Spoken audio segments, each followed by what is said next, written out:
Hello good morning student. आज मैं class 9 में लेसन 3 कार्य व्यवस्था करा रही हूँ, जिसे आप ध्यान से सुनेंगे।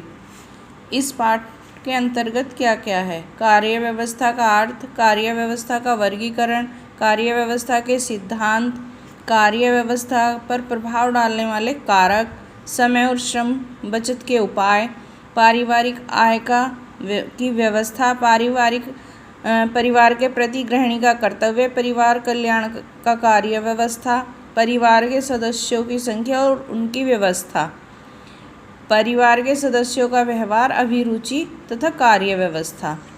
सबसे पहले देखते हैं हम कार्य व्यवस्था क्या है। परिवार में प्रतिदिन होने वाले कार्यों को सरल, सुनियोजित और नियोजित ढंग से करना की विधि को ही कार्य व्यवस्था कहते हैं। कार्य व्यवस्था का अर्थ, घर परिवार के संबंधित कार्यों की व्यवस्था को गृह व्यवस्था कहते हैं।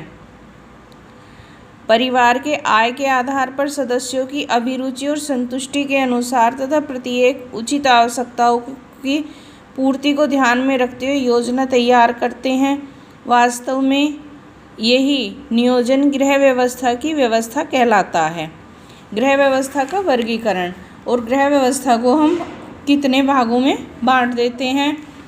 पहला है दैनिक कार्य, साप्ताहिक कार्य, मासिक कार्य, वार्षिक कार्य और सामयिक कार्य, आकस्मिक कार्य। जो हमारा है दैनिक कार्य, जो हमारे रोज कार्य किए जाते हैं वे दैनिक कार्य में आते हैं। जैसे प्रतिदिन घर की सफाई करना, भोजन बनाना, कपड़े पहनने के कपड़ों को धोना, विश्राम, मनोरंजन, ये हमारे दैनिक कार्य में आते हैं। दूसरा है साप्ताहिक कार्य, जो कार्य हमारे सप्ताह में एक बार किए जाते हैं। जैसे चारपाई और दीवान की चादरें बदलना, सोफ़ा कवर, कुशन और मेजपोश बदलना।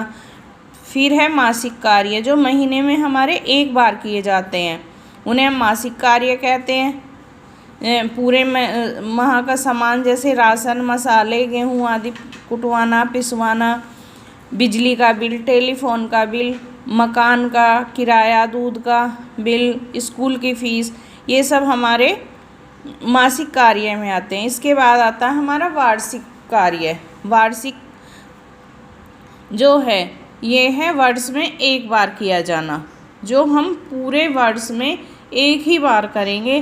जैसे वर्ष में एक बार घर की मरम्मत, पुताई, पेंट करवाना, फर्नीचर पर पॉलिश, वार्निश ये कराना। फिर है सामयिक कार्य। सामयिक कार्य जो हम समय समय पर करते हैं, जैसे ऊन के वस्त्र बुनना, मौसम के अनुसार कपड़े खरीदना, फल सब्जी सूखा कर रखना, विभिन्न त्योहार, जन्मदिन आदि की व्यवस्था, ये हमारे हैं सामयिक, यानी कि समय समय पर जब इनका समय आएगा कि ये कार्य जब किए जाते हैं। फिर हैं हमारे आकस्मिक कार्य, जो अचानक किए जाने वाले कार्य हैं। घर में मेहमानों का आना, घर में सदस्य का बीमार हो जाना, शादी, जन्म या मृत्यु, बाहर घूमने जाना, मकान आदि बदलना, ये सब जो हैं हमारे आकस्मिक कार्य हैं। इसके बाद है गृह व्यवस्था पर प्रभाव डालने वाले कारक। जो कारक हैं गृह व्यवस्था पर प्रभाव डालने वाले, सुप्रभाव डालने वाले कारक, कुप्रभाव डालने वाले कारक। सुप्रभाव यानी कि अच्छे प्रभाव डालने वाले कारक भी हैं और कुछ गलत प्रभाव डालने वाले कारक भी हैं। जो हमारे सुप्रभाव डालने वाले कारक हैं, कार्यों का उचित आयोजन, नियंत्रण और मूल्यांकन है, परिवार आय, मितव्ययता है, परिवार के सदस्यों का व्यवहार और अभिरुचि, कार्यविधि, अनुभव एवं ज्ञान, ये सब हमारे सुप्रभाव डालने वाले कारक हैं।